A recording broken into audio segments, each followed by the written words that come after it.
All right, today we're going to go way beyond just grammar and vocabulary. In this explainer, we are diving into the one thing that can make all the difference between just being heard and actually being understood, and that is pronunciation clarity. Has this ever happened to you? You know you've got the words right, you've nailed the grammar, but for some reason, something just gets lost. People are asking you to repeat yourself, and honestly, it can be super discouraging. But here's the good news. The solution probably isn't what you think it is. It has nothing to do with losing your accent. And I really want to be clear about this. The goal here is not to sound like a native speaker. It's not about erasing your accent. Your accent is a part of who you are. The real goal, the one that's actually achievable and way more powerful, is simply clarity. So how do we get that clarity? Well, it's not just one magic trick. Think of it more like a sturdy building that's built on 3 essential pillars. We're going to break down every single one so you can see exactly how they work together to make your speech strong and precise. Okay, so let's start with our very first pillar, articulation. This is the absolute foundation of speech. It's all about the physical mechanics, the nuts and bolts of how you actually form every single sound. The thing you've got to understand about articulation is that it's all about muscle memory. You're literally training your mouth, your lips, your teeth, your tongue to move in new ways to make English sounds correctly. I mean, think about it. Every time you talk, your mouth is doing this incredibly complex, coordinated dance. Here's a cool way to think about it. Imagine your breath is just a block of marble. Your mouth? That's the chisel. You are actively sculpting that raw material into clear, recognizable words. And if that sculpting isn't sharp, well, the words can come out a little mumbled or blurry. So how do you actually work on this? Well, here are some really practical things you can do today. First, find those sounds that are tricky for you. Maybe it's the th sound. Then stand in front of a mirror and really exaggerate the mouth movements. Tongue twisters? They might seem silly, but they are an amazing workout for your mouth. And practicing minimal pairs, like saying ship and then sheep, that trains your mouth and your ear at the exact same time. All right, let's move on to our second pillar.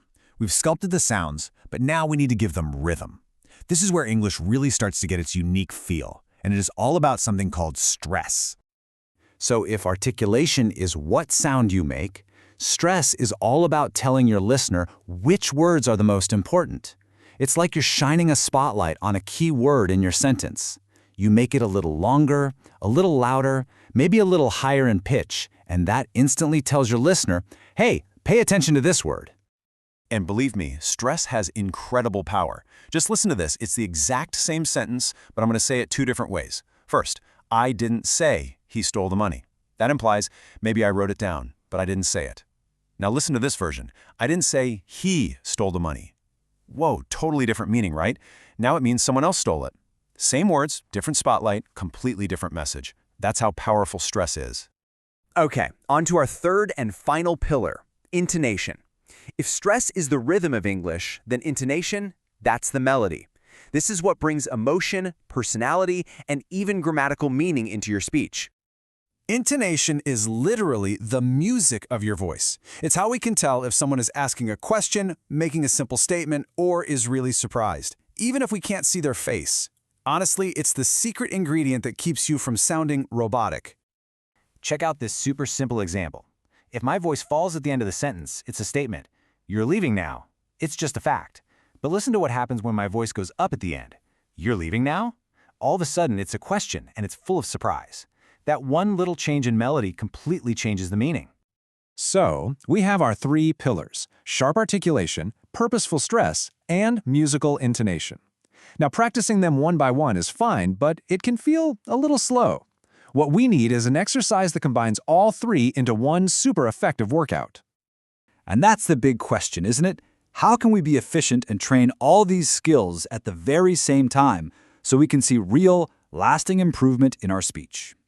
Well, it turns out there's this amazing technique that actors, professional interpreters, and serious language learners all use. It's called shadowing, and it's as simple as it is powerful. The idea is to follow a native speaker's speech as closely as a shadow follows a person. Now, the key here isn't just to listen and then repeat. Nope. You're actually trying to speak at almost the exact same time as the person you're listening to. You're matching every sound, every bit of rhythm, every rise and fall in their melody. You basically become their echo. And getting started is so easy. Just find a short audio clip online, maybe from a TED Talk, something that has a transcript. Then listen to just one sentence or phrase. Immediately repeat it out loud, copying everything, not just the words, but the music behind the words. This one exercise forces you to practice articulation, stress, and intonation all at once. Okay, so let's bring it all home. Here's your simple 3-point checklist for clarity. Number 1, sharp articulation, sculpt those sounds. Number 2, purposeful stress, put a spotlight on your meaning. And number 3, musical intonation, show what you really mean. Remember, this isn't about changing who you are. It's about giving your words the power and the tools they need to be heard clearly and with confidence. These 3 pillars, they are your blueprint for powerful, effective communication in English. So I've got a little challenge for you today. I want you to pick just one word. It could be a word from your job, or maybe just a word you love the sound of. And I want you to practice saying it with sharp articulation, clear stress, and confident intonation. So what's your word going to be?